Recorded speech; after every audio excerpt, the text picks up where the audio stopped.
Affirmations എന്ന് പറയുന്നത് നമ്മൾ ധാരാളം കണ്ടിട്ടുള്ളതാണല്ലേ. ഒരുപാട് അഫർമേഷൻസ് നമ്മൾ ബുക്കുകളിലൂടെ പല ബുക്കുകളിലൂടെ നമ്മൾ കണ്ടു. അല്ലെങ്കിൽ പുതിയ രീതിയിൽ കുറേ നമുക്ക് തന്നെ അഫർമേഷൻസ് ചെയ്യാമെന്ന് നമ്മൾ മുമ്പത്തെ വീഡിയോസിലൊക്കെ നമ്മൾ പറഞ്ഞിട്ടുള്ള കാര്യമാണ്. അപ്പോൾ പേഴ്സണലി എനിക്ക് വളരെ ഇഷ്ടപ്പെട്ട അല്ലെങ്കിൽ എൻ്റെ മനസ്സിലേക്ക് പെട്ടെന്ന് കയറിയ ഒരു അഫർമേഷനാണ് ബോബ് പ്രോക്ടറുടെ ഒരു അഫർമേഷൻ. നിങ്ങൾക്ക് യൂട്യൂബിലൊക്കെ അടിച്ചു കൊടുത്തു കഴിഞ്ഞാൽ അത് ബോബ് പ്രോക്ടർ അഫർമേഷൻ എന്ന് പറയുമ്പോൾ അദ്ദേഹം മണി കണക്റ്റഡ് ആയിട്ടുള്ള ഒരു അഫർമേഷനാണ് കൊടുത്തിരിക്കുന്നത്. ഓക്കെ, അപ്പോൾ ഈ ഒരു അഫർമേഷൻ എന്ന് പറയുന്നത് അദ്ദേഹത്തിൻ്റെ ജീവിതത്തിൽ വളരെ വലിയൊരു മാറ്റം കൊണ്ടുവന്നതാണെന്ന് പറയുന്നു. റിച്ച് ആവണം എന്ന് ആഗ്രഹിക്കുന്നവരുണ്ടെങ്കിൽ അവർക്ക് ഈ അഫർമേഷൻ വളരെ ഗുണമായിരിക്കും. ഓക്കെ, അപ്പോൾ ബോബ് പ്രോക്ടർ എന്ന് പറയുന്ന വ്യക്തി എൻ്റെ ജീവിതത്തിൽ വളരെയധികം നമ്മളെ സ്വാധീനിച്ച വ്യക്തി എന്ന് പറയില്ലേ. അദ്ദേഹത്തിൻ്റെ ഓരോ വീഡിയോസ് കാണുമ്പോൾ എനിക്ക് അത്ഭുതപ്പെടുത്തിയിട്ടുണ്ട്. ഓക്കെ, ഇത്രയൊക്കെ നോളജ് ഇദ്ദേഹത്തിന് ഉണ്ട്, ഭയങ്കര ബ്ലെസ്ഡ് ആണ് നമ്മൾ ഈ ഒരു നോളജൊക്കെ ഈ ഒരു വീഡിയോയിലൂടെ ലഭിക്കുക എന്നുള്ളത്. അദ്ദേഹത്തിൻ്റെ കുട്ടിക്കാലം എന്ന് പറയുന്നത് വളരെ മോശം രീതിയിലായിരുന്നു. ഒരുപാട് കടവും കാര്യങ്ങളൊക്കെ ഉള്ള ഒരു സമയം ഉണ്ടായിരുന്നു അദ്ദേഹത്തിന്.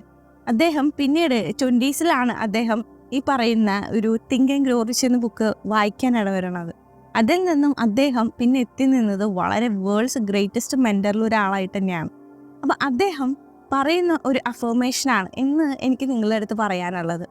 അദ്ദേഹം പറയുന്നു, ഈ അഫർമേഷൻ നിങ്ങൾ ഒരു തവണയല്ല 100 തവണയല്ല ഡെയിലി എപ്പോഴും ഒരു 1000 തവണ പറഞ്ഞു നോക്കുക എന്നുള്ളതാണ്. ഒരു മാസം നിങ്ങൾ ഈ 1000 തവണ ഈ ഒരു അഫർമേഷൻ പറഞ്ഞുകൊണ്ടിരുന്ന് കഴിഞ്ഞാൽ നമ്മുടെ മണിയെ പറ്റിയുള്ള ഒരു കൺസെപ്റ്റ് അല്ലെങ്കിൽ നമുക്ക് വരുന്ന പൈസയുടെ അളവൊക്കെ വ്യത്യാസപ്പെടാൻ തുടങ്ങും.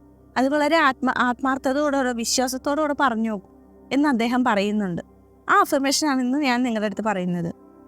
I am so happy and grateful now that money comes to me in increasing quantities through multiple sources on a continuous basis. ഇതാണ് അദ്ദേഹം പറയുന്നത്. I am so happy and grateful now that ഞാൻ വളരെ സന്തോഷവാനാണ് അല്ലേ. I am so happy and grateful now that money comes to me. പൈസ വരുന്നു, എന്നിലേക്ക് പൈസ വരുന്നു in increasing quantities. നമുക്ക് എപ്പോഴും കൂടി വരണമല്ലേ, ഡിക്രീസിങ് ആയിട്ട് പോകേണ്ട കാര്യമില്ലല്ലോ. നമുക്ക് എപ്പോഴും ഇൻക്രീസിങ് ആയിട്ട് ആ ക്വാണ്ടിറ്റി മണി വരുന്നതിൻ്റെ ക്വാണ്ടിറ്റി ഇൻക്രീസ് ആയിട്ട് വന്നുകൊണ്ടിരിക്കണം. Okay, from multiple sources. ഒരു സോഴ്സിൽ നിന്ന് മാത്രമല്ല, നമുക്ക് പല സോഴ്സിൽ നിന്നും ഇൻകം വരുമ്പോൾ ഇപ്പോൾ ഒരു സോഴ്സ് മാത്രം കേന്ദ്രീകരിച്ച് നമ്മൾ നിൽക്കുകയാണെങ്കിൽ ആ സോഴ്സിന് എന്തെങ്കിലും പറ്റിക്കഴിഞ്ഞാൽ നമുക്ക് ലൈഫിൽ മുമ്പോട്ട് പോകാൻ ഇത്തിരി ബുദ്ധിമുട്ടാണല്ലേ. പക്ഷെ പല സൈഡിൽ നിന്നും നമുക്ക് ഇൻകം വന്നുകൊണ്ടിരുന്നു കഴിഞ്ഞാൽ നമ്മൾ ഒരെണ്ണത്തിലേക്കല്ല കോൺസെൻട്രേറ്റ് ചെയ്യണം. അപ്പോൾ നമുക്ക് ഒരുപാട് പൈസ പല സ്ഥലത്തു നിന്നും വരികയാണ്. അപ്പോൾ റിച്ച് ആവാനുള്ള ഏറ്റവും ഒരു മാർഗം എന്ന് പറയുന്നത് multiple sources of income create ചെയ്യുക എന്ന് അദ്ദേഹം പറയാറുണ്ട്. അപ്പോൾ അതുകൊണ്ട് തന്നെ അദ്ദേഹത്തിൻ്റെ അഫർമേഷനിൽ അത് കൊടുത്തിട്ടുണ്ട്. From multiple sources of income on A continuous basis. ഇത് നമുക്ക് ഒരു മാസം വന്ന് 2ാം മാസം വരാത്ത രീതിയിലല്ല, ഓൺ എ കണ്ടിന്യൂസ് ബേസിസ് എപ്പോഴും നിരന്തരമായി ഇത് വന്നുകൊണ്ടിരിക്കണം അല്ലേ. അപ്പോൾ ആ പറയുന്ന അഫർമേഷൻസിൽ ഇതെല്ലാം വന്നു അല്ലേ. എല്ലാ സാധനങ്ങളും നമുക്ക് വേണ്ട എല്ലാ സാധനങ്ങളും മണി കംസ് ടു മീ, പൈസ നമുക്ക് വരുന്നു ഇൻ ഇൻക്രീസിങ് ക്വാണ്ടിറ്റീസ്, വളരെ വലിയ രീതിയിൽ വരുന്നു. From multiple sources of income, പല സോഴ്സസിൽ നിന്ന് വരുന്നു ഓൺ എ കണ്ടിന്യൂസ് ബേസിസ്, എല്ലാ മാസം അല്ലെങ്കിൽ എല്ലാ ആഴ്ച എങ്ങനെയാണെന്ന് വെച്ച് കഴിഞ്ഞാൽ അത് വന്നുകൊണ്ടിരിക്കുന്നു. ഇത് പറഞ്ഞു കഴിയുമ്പോൾ പിന്നെ ആ മണിയെ പറ്റി നമുക്കൊന്നും ഇനി പറയാനില്ല, എല്ലാം നമ്മൾ പറഞ്ഞു കഴിഞ്ഞു അല്ലേ. അപ്പോൾ ഇപ്പം നിങ്ങൾ ഒരു സോഴ്സുള്ള ഇൻകം ഉള്ള ഒരാളായിരിക്കാം, പക്ഷേ നമ്മളിത് പറഞ്ഞ് ചിലപ്പോൾ നിങ്ങൾക്കൊരു ഐഡിയ വരും, ചിലപ്പോൾ നിങ്ങൾക്ക് വേറൊരു സൈഡ് ബിസിനസ് തുടങ്ങാനോ അല്ലെങ്കിൽ സൈഡ് വർക്കായിട്ട് എന്തെങ്കിലും ചെയ്യാനുള്ള ഒരു ഐഡിയ വരും. ഇതിങ്ങനെ പറഞ്ഞ് നമുക്ക് ആ പൈസയിലേക്ക് എത്തിക്കും, അല്ലെങ്കിൽ നമ്മൾ ഉദ്ദേശിക്കുന്ന രീതിയിൽ ജീവിക്കാനുള്ളൊരു കാര്യത്തിലേക്ക് എത്തിക്കും എന്നാണ് അദ്ദേഹം പറയുന്നത്. അപ്പോൾ നിങ്ങളെല്ലാവരും തന്നെ ഈ ഒരു അഫർമേഷൻ ഞാനിത് അവിടെ ടൈപ്പ് ചെയ്ത് കൊടുക്കാം. ഈ ഒരു അഫർമേഷൻ നിങ്ങളെല്ലാവരും ഒന്ന് കാണാപ്പാടം തന്നെ പഠിക്കുക. ഇനി മലയാളത്തിൽ വേണമെന്നുണ്ടെങ്കിൽ നിങ്ങൾക്കത് ചെയ്യാം. നിങ്ങളുടേതായ രീതിയിൽ ഭാഷ കുറച്ചും കൂടെ കൈകാര്യം ചെയ്യാൻ എളുപ്പമാണെങ്കിൽ അങ്ങനെ ചെയ്യാം.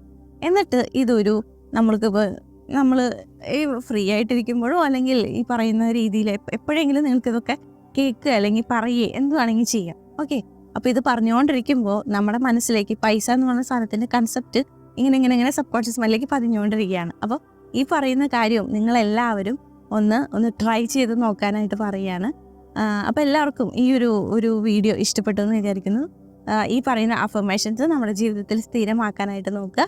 എന്തായാലും അതിൻ്റെ ഗുണം നിങ്ങൾക്ക് കാണാണ്ടിരിക്കില്ല. ഓക്കെ, അപ്പോൾ ഇനി അടുത്ത വീഡിയോ ഇട്ടുതരാം. This is Joshi Menon signing of.